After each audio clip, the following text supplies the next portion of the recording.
bom dia!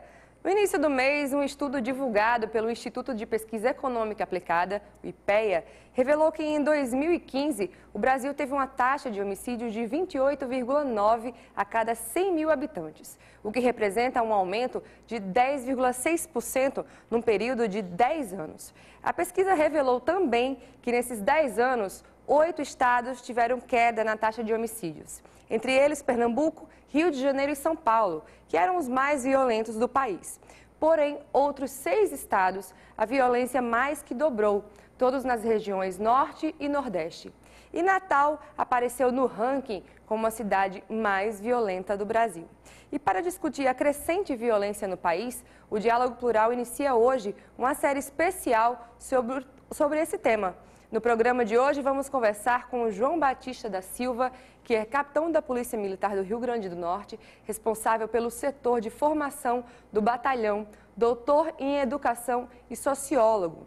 E com Ivênio Hermes, que é professor especialista e coordenador do Observatório da Violência no estado do Rio Grande do Norte. A eles eu dou o meu bom dia de hoje, para a gente conversar sobre esse assunto que a gente vê de tantas formas, né? A gente, como eu falei agora no início, a gente só vê de fato mesmo essa crescente. Eu vou começar hoje com o capitão João Batista. Existe uma explicação, né, para esse aumento da violência no Brasil e principalmente no Rio Grande do Norte, mais precisamente em Natal? Bom dia. Veja bem, há uma série de fatores que precisam ser considerados com relação ao aumento da violência e da criminalidade. Não só em Natal, no Rio Grande do Norte, mas sobretudo na região Nordeste, né? No início do programa você falou que outros estados tiveram uma redução. Como Pernambuco, por exemplo, que também fica no Nordeste. Isso, nessas taxas. Então, de se levantar que alguns estados que empreenderam algumas políticas não apenas de segurança pública, mas políticas preventivas, sobretudo Pernambuco com o Pacto pela Vida e no Rio de Janeiro com as UPPs, houve uma redução significativa. Não que esses programas eles não tenham alguns problemas para serem repensados, mas já demonstra que quando há uma aplicação de políticas preventivas aliadas às políticas de segurança pública propriamente dita, se consegue reduzir esses índices. E venho... O instituto que você coordena, né, mapeou e produziu um registro sobre a violência no estado, né? Como surgiu essa proposta e quais as regiões mais violentas do estado? E de que forma isso, né, te motivou realmente a fazer esse estudo? O Observatório da Violência, ele começou através de uma iniciativa de Marcos Dionísio, que era do Conselho Estadual de Direitos Humanos, e minha, em 2011. E a gente levou algum tempo para poder construir uma modalidade, uma metodologia de coleta para que pudéssemos mapear os dados da violência homicida. E essa nossa proposta era justamente para fazermos uma espécie de controle social em cima dos dados dos homicídios, porque naquela época havia muita subnotificação, havia muita desinformação e a gente precisava trazer à tona esses números na sua realidade e na sua constância, não para causar medo, fazer qualquer coisa desse tipo, mas simplesmente para a gente poder mostrar que através dos números reais nós poderíamos traçar projetos, traçar diagnósticos e levarmos a um resultado melhor para a nossa sociedade. Com isso, surgiu o Observatório da Violência, através de 2 metodologias que a gente criou, e hoje a gente está com esse observatório transformado num instituto dentro da UFESA. E a gente continua mapeando, publicando mensalmente o nosso boletim de análises criminais, que é um boletim que mantém uma certa interdisciplinaridade com outras áreas do conhecimento, como psicologia, como a área jurídica, como a área de segurança pública, e assim a gente coloca saberes de várias pessoas, pessoas de dentro e de fora do observatório, para a gente assim construir um diagnóstico mais crível, mais próximo da nossa realidade. O que a gente percebia também nossos estudos é que a maioria das pesquisas, como essa mesmo que nós vamos tratar hoje, ela fecha com uma certa lacuna de tempo até a nossa realidade atual. Nós estamos em 2017 e essa pesquisa fechou em 2015. Então aí nós temos 1 ano e meio de lacuna, 1 ano e pouco de lacuna. Essa lacuna ela não é boa para a segurança pública, porque a segurança pública ela trabalha com eventos que eles se transformam numa realidade que ela é altamente expansiva, retrativa e ela muda constantemente. Então, se a gente trabalha com dados muito distantes, a gente não vai obter um resultado mais próximo da realidade e assim traçar um diagnóstico mais real, mais abrangente em cima dos problemas que nós temos de criminalidade e violência. Capitão, comparando o número de pessoas vítimas de homicídio entre 1º de janeiro e 27 de maio de 2016, o ano de 2017 já contabiliza um crescimento de 27,6%. Qual o perfil dessas vítimas, né? E quais os motivos dessas mortes, né? O que é que ampliou essa criminalidade toda no Estado? Veja bem, eu concordo plenamente com o que o professor Ivani falou, que é necessário se faz de uma padronização na coleta dessas informações, Sim. Sobretudo acerca do homicídio, né, que é praticado, porque não há uma uniformização no país. Então, se coleta essas informações de uma forma, por exemplo, no estado do Nordeste, e São Paulo, que apresenta uma certa redução, se coleta de outra forma. Então, o Ministério da Justiça, quem fica à frente de realmente coletar essas informações, junto com o Fórum Nacional de Segurança Pública, Fórum Brasileiro de Segurança Pública, Sim. Precisa padronizar. Mas é importante destacar que 2 elementos significativos é preciso também enfatizar. O aumento exacerbado da questão da venda de droga, sobretudo o crack, nas áreas periféricas e armas de fogo. 80%, mais de 80% dos homicídios cometidos aqui no estado são provenientes de arma de fogo. Sim. E quem mais morre? Justamente essas pessoas jovens, na faixa etária de 15 a 29 anos, com pico em 21, pessoas que deveriam estar ou em fase de estudo, um complemento de estudo ou conclusão de estudo, ou trabalhando. E estão na ociosidade quando são captados por essa questão da violência, sobretudo da venda de drogas. Então, temos esses 2 fatores, e aí a gente tem homens negros, pobres e jovens nessa faixa, que são tanto os que matam, que não mudou muito, como né? os que morrem. E nas áreas periféricas, né? Um outro detalhe que é necessário se enfatizar é que, ao contrário do que se fala na grande imprensa, Natal não é de todo violenta. Há ilhas de violência, Sim. sobretudo nas áreas periféricas, mas há outros locais muito tranquilos que as pessoas não têm essa sensação de violência. Violência e aumento da criminalidade é o nosso tema de hoje. Fique aí que daqui a 1 minuto a gente volta mais para conversar sobre esse assunto. Voltamos com o Diálogo Plural de hoje, que conversa sobre a crescente violência no nosso país. Hoje conversando com João Batista da Silva, que é capitão da Polícia Militar do Rio Grande do Norte, responsável pelo setor de formação do batalhão e doutor em Sociologia, e com Ivênio Hermes, que é professor especialista e coordenador do Observatório da Violência no Estado. Entre 1982 e 2014, morreram cerca de 1 milhão de pessoas vítimas de armas de fogo. Os homicídios respondem por 85,8% dessas mortes. Nesse cenário, na média nacional, os homens representam 94,4% das vítimas. Entenda mais sobre isso na matéria de Ricardo Crush. Com território continental e realidades socioeconômicas muito diferentes, o Brasil teve um crescimento de 22,7% no número de assassinatos nos últimos 10 anos. Uma das explicações para isso pode estar no modo de vida das pessoas, que com o avanço econômico migraram nas últimas décadas para as cidades e nessas áreas urbanas permaneceram à margem da sociedade. É o que nos conta o professor e cientista social Edmilson Lopes. Você olha o sistema penitenciário brasileiro, a menor parcela que tem é de homicidas que foram presos e julgados enquanto tal. Geralmente são latrocidas, são assaltantes. O assassinato esteve presente numa outra ação que foi aquela resultante da sua condenação. Quer dizer, então esse é um dos dados. O outro é nós podemos estabelecer um perfil uma correlação muito estreita entre fracasso educacional e aumento da criminalidade ou envolvimento com a sociabilidade violenta. E por que se mata no Brasil? Tem um conjunto de pessoas que desenvolvem pesquisas sobre isso e mostram a gratuidade, ou se nós quisermos utilizar uma palavra mais forte, a extrema banalidade da violência e do mal na sociedade brasileira. De certo modo, nós temos uma cultura da impunidade, uma cultura de desvalorização da vida, especialmente das vidas humanas que a sociedade brasileira considera menos válidas e menos legítimas de ser vividas, dos pobres, dos negros.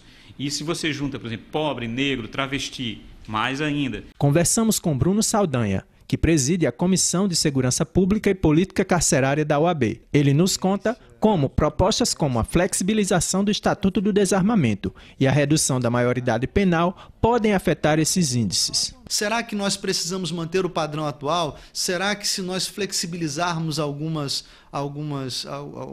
normas para permitir o porte de algumas pessoas, isso vai diminuir a sensação de insegurança e diminuir os índices de violência? Nós não podemos, o que eu quero dizer com isso, é nós adotarmos políticas públicas sem fazer o devido e necessário enfrentamento, sem o necessário e devido estudo acadêmico e discutir isso com a sociedade. Então são temas importantes, temas polêmicos, mas particularmente entendo que hoje o nosso problema de violência, dos índices de violência que aí estão, decorrem da total falta de investimentos em educação. Então é isso, gente. Ivênia, eu vou voltar com você. Nós vimos que os índices de mortandade são maiores entre os homens. Porém, a evolução das taxas de homicídio no país mostra que o número de assassinatos entre brancos é menor do que entre negros, né? Como bem o capitão falou. A que se deve esse fato? Nós temos um mapeamento que deve ser levado em consideração quando se trata da etnia. Na maioria dos nossos estados, e até através do DataSUS, que foi utilizado pelo IPEA para fazer esse mapeamento, não há um critério na hora de colocação da etnia.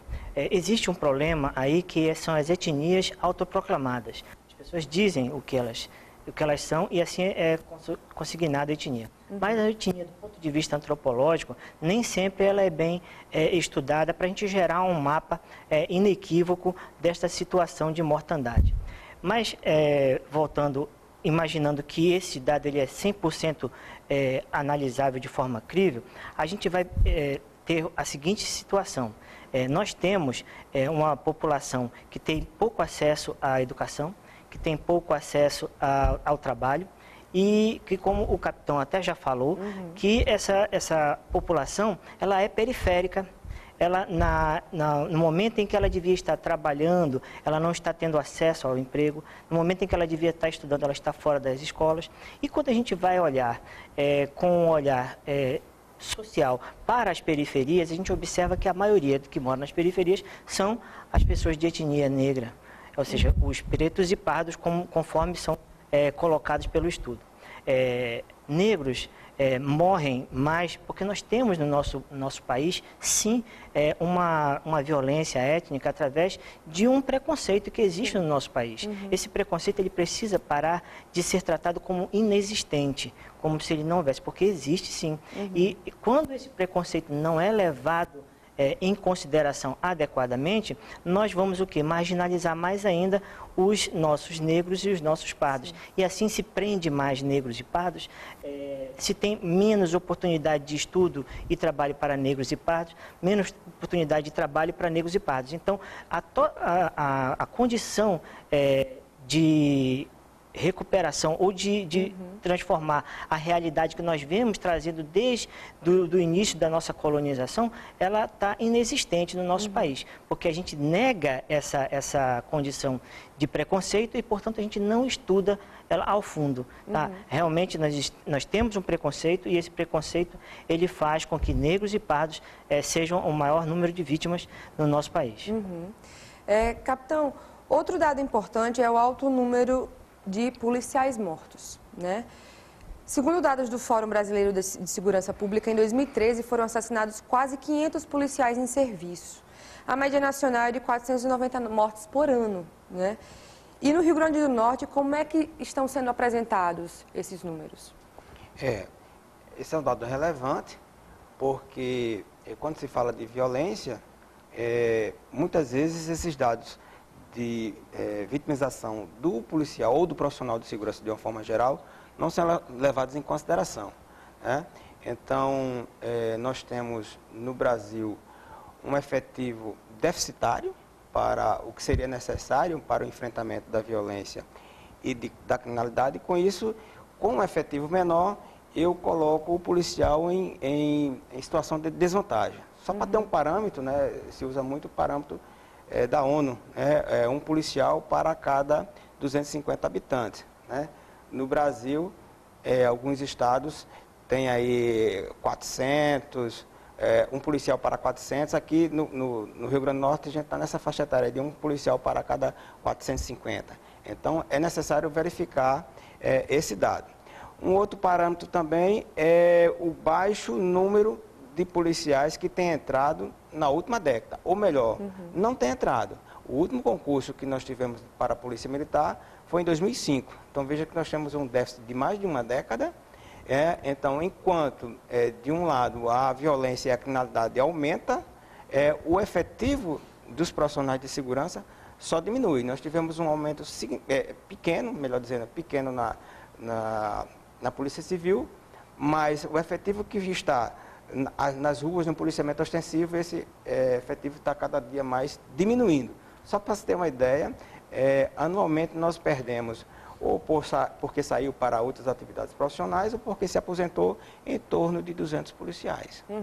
E é toda uma questão por trás da vida do policial, né? Parece que a sociedade vê como aquelas pessoas que estão ali preparadas para morrer a qualquer custo, né? Essa condição que a sociedade impõe ao policial é uma cobrança, né? Isso. É uma cobrança de uma prestação de serviço que muitas vezes o policial não pode dar em face dele estar dele pertencer. É o que eu estou falando, são muitas condições por trás, né? É uma instituição que está com o seu efetivo lá embaixo.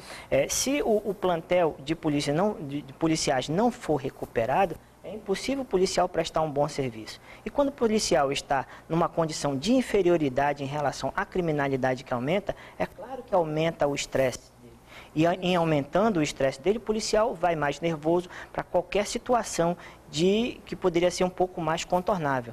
E aí, quando há uma deflagração de ações criminosas, através de arma de fogo, através de qualquer tipo de violência, o policial se vê no dever de reagir. Isso. E ao reagir, infelizmente, o policial às vezes tira a vida de outros. Mas o policial está morrendo muito mais. Nós temos aqui no nosso estado, atualmente, já 12 policiais militares assassinados no ano de 2017. E mais um guarda municipal e um agente penitenciário.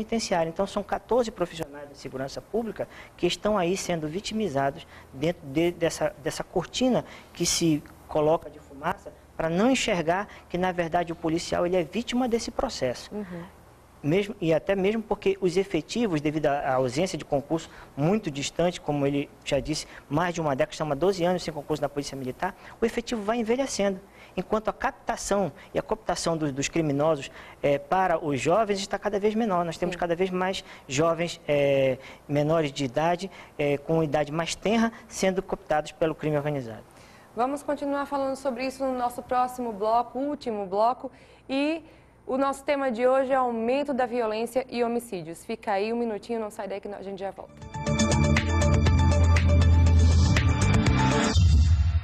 Voltamos com o Diálogo Plural de hoje, no nosso último bloco, que conversa sobre a violência. Hoje, conversando com João Batista da Silva, que é capitão da Polícia Militar no Rio Grande do Norte, responsável pelo setor de formação do batalhão e doutor em Sociologia, e com Ivênio Hermes, que é professor especialista e coordenador do Observatório da Violência no estado do Rio Grande do Norte. Gente, a gente vai para o nosso último bloco para falar sobre esse assunto, tentar concluir de alguma forma, né, isso para quem está assistindo em casa. E, Ivênio, é uma pergunta que não tem como fugir. Quantas crianças, né? Muitas crianças a gente vê aí. O que apontam os últimos dados sobre crimes cometidos por menores de idade no país? Olha, a captação de dados dos crimes cometidos por menor de idade, ele sofre mais ainda do que a captação dos homicídios. Além de nós não termos padronização, não temos nem o hábito, às vezes, de coletar. Aqui no estado, por exemplo, a Polícia Militar, ela faz isso bem, ela coleta bem os dados da criminalidade infanto-juvenil. E a gente já não tem esse mesmo dado vindo da Polícia Civil. Então, é interessante a gente perceber que há necessidade de haver um approach maior em cima dessa busca, dessas informações. Assim, a gente vai poder mapear realmente o nível de criminalidade que os jovens e as crianças estão cometendo. Quanto à mortandade desse mesmo segmento, a gente já comentou, mas no nosso estado, o pico de assassinatos ele está entre 20 e 22 anos. Sim. Então, já foge da área das crianças, né? Foge da área de adolescentes. Mas nós temos aí uma média de 18% de jovens abaixo de 16 anos que estão sendo assassinados no nosso estado. Então, quando a gente vai tratar desta criminalidade cometida e da criminalidade sofrida pela juventude, pelas crianças, a gente precisa entender que os nossos institutos jurídicos, eles precisam ter um pouco mais de adequação à nossa realidade, porque nós temos leis muito bonitas, leis belas, mas que elas não têm um verdadeiro alcance na hora de recuperar, na hora de ressocializar, na hora de impedir que jovens e crianças sejam cooptados pelo crime. Então, é interessante a gente entender que esse entendimento, que esse pensamento deve ser cultivado na nossa sociedade, para que a gente não possa simplesmente criminalizar jovens e descriminalizar pessoas que estão cooptando esses jovens para o crime, trazendo esses jovens para o crime. Sim. João Batista, a porcentagem de homicídios de mulheres cresceu 7,5% entre 2005 e 2015. Especula-se que não haviam menos assassinatos, eles só seriam categorizados como tal, né? Qual a tua opinião sobre isso? Bom, de fato, concordo mais uma vez com o professor Ivênio que no Brasil é muito recente essa questão da catalogação dos dados e talvez tenha havido uma subnotificação com relação a organizar esses dados, esses índices de violência contra a mulher. Né? Em 2006 foi que surgiu a Lei Maria da Penha. Então, é possível que a partir daí, com essa legislação, tenha sido melhor captada, coletadas essas informações com relação à violência contra a mulher. Nós tivemos, logo após a promulgação da lei, houve uma redução e uma regularização, uma normalização. Mas depois, 2 ou 3 anos depois, começa novamente a subir e hoje nós temos realmente dados alarmantes. Só um fator importante, que ao mesmo passo que os homens são mais vitimizados na rua, cerca de 85%, o mesmo patamar, cerca de 85% das mulheres são mais vitimizadas em casa. E são mais vitimizadas por parentes, geralmente o namorado, o esposo, o pai, o filho, o avô. Ou seja, quando ela sai do ciclo da violência, quando é filha, quando é adolescente, entra no ciclo da violência. O que é um número complicado, né? De se ter, porque não existe aí a questão das mulheres sempre denunciarem e tudo mais. Há também uma subnotificação com relação às classes. Essa notificação ela acontece mais nas classes mais baixas, mas isso não quer dizer que não haja violência praticada contra a mulher nas classes mais superiores, na classe A. E vendo, alguns defendem que a pena de morte resolveria boa parte dos problemas, né, relacionados à violência. Como convencer essas pessoas de que a ressocialização não é um sinônimo de impunidade? muito interessante falar sobre pena de morte num país onde nós temos uma sensação de justiça e uma justiça completa muito pequena. Pena de morte no nosso país vai aumentar ainda mais a morte das pessoas que estão em situação de vulnerabilidade. A gente vai matar mais pobres, vamos matar mais negros, vamos matar mais pessoas que têm baixa condição de moradia. Nós precisamos entender que pena de morte não resolveu nem nos países onde ela existe. Alguns países, inclusive, estão retrocedendo nesse tipo de instituto jurídico. Para nós, é importante lembrarmos que se nós quisermos uma sociedade de paz, uma sociedade que realmente tenha um controle dos seus homicídios, tenha realmente um aumento da paz, nós precisamos diminuir as desigualdades sociais. Sim. E diminuindo desigualdades sociais, a gente vai... e a gente não vai diminuir desigualdades sociais matando, levando a pena de morte. Ressocializar é importante, porque quando a gente coloca a pessoa dentro de um sistema carcerário, hoje, geralmente, o que a gente quer fazer? Colocar lá dentro e esquecer. A sociedade, ela quer esquecer o seu apenado porque ele a incomoda. Nós precisamos lembrar que um dia ele vai sair. E quando ele sair, a gente quer o quê? Que ele volte para a nossa sociedade como? Nós precisamos dele recuperado ou nós precisamos dele piorado devido às condições a que ele foi submetido? Nós precisamos pensar que pena de morte não resolve. O que resolve é sermos mais humanos, procurarmos construir uma cultura de paz maior para o nosso país, para o nosso Estado. Possível ainda fazer uma complementação? Claro, fica à vontade. Um outro dado significativo que é bastante interessante nós observarmos é que, na mesma proporção em que há o aumento da criminalidade nos estados do Nordeste, se mantém o índice baixo do IDEB, o Índice de Educação Brasileira, nesses mesmos estados. Nos estados onde o IDEB é mais elevado no país, o índice de violência é mais baixo. Ou seja, quanto mais houver escolarização, e outro dado que nós não falamos aqui, o nível de escolarização está diretamente ligado à questão de violência. Quanto menos escolarizado, mais chance de se envolver em homicídio ou ser vitimizado nesse embate armas e drogas.